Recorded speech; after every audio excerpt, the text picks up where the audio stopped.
Oga Mourinho and Oga Teta, una welcome. Thank you, my guy. Kubala.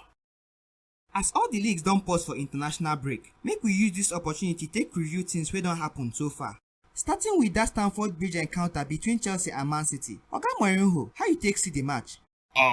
That match na something else so. I dey watch match, I no know when I chop 2 basins of popcorn finish. As match finish, I come dey wait for where dem go talk, watch out for part 2. But as I comot go outside, wetin I come dey witness from Chelsea fans still dey surprise me till now. Wetin be that, sir? I start to dey see Chelsea fans dey burn tire up and down. Dey roast cow leg and cow tail just because say dem draw City for Stamford Bridge. Dem dey tense for table before match. After the match, dem still dey tense. City dey first. After the match, dem still dey first. Me, I no come understand why dem carry the match for head like say dem win Champions League and World Cup at the same time. If to say dem come win, nko, their noise for wake Queen Elizabeth from grave. Abeg, leave them, make them celebrate, Joe. E easy to draw Man City. You think say to draw Guardiola na the same thing to draw Sarri for that una stadium? Plus again, everybody for this world bet say City go knock Chelsea, even their own fans. Go sit down, Jare. You dey talk all this one because dem don help you reduce the points difference between you and City.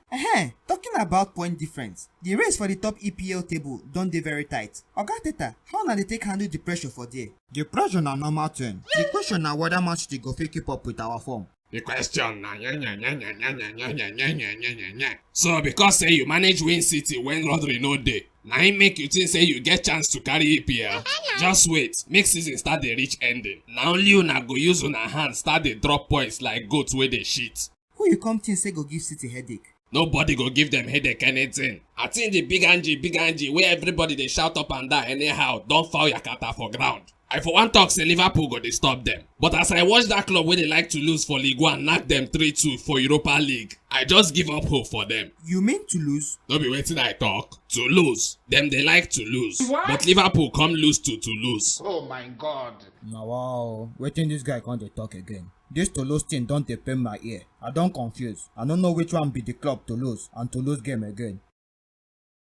For Bundesliga, 30 race don dey hot well between Xabi Alonso's Bayer Leverkusen and Thomas Tuchel's Bayern Munich. And person wey dey help Tuchel well for the title race na Harry Kane. Oga Teta, you feel say Bayern go fit win league this season, given say Xabi Alonso don swear say him no go lose match? With the introduction of Kane to Bayern, them don dey stronger. The guy no even waste time blending. As for Xabi Alonso and him boys, them go finally tire.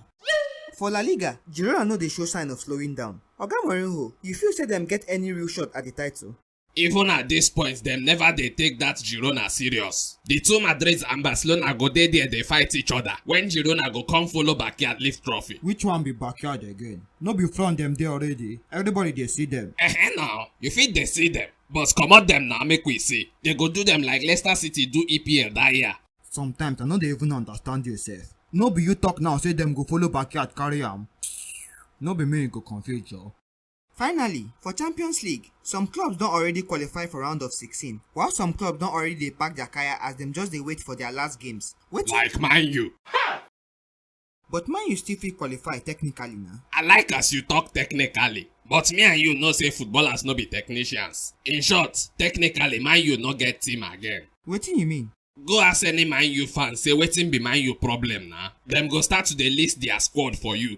Rashford, Lindelof, Maguire, Eriksen, Anthony, Shaw, Fernandes, even McTominay. I hear say them they build one hangout for Old Trafford. Very soon, you go start to dey hear Man U fans shout am. Which hangout be that? Then hangout. What? Them don't reach out the short term now.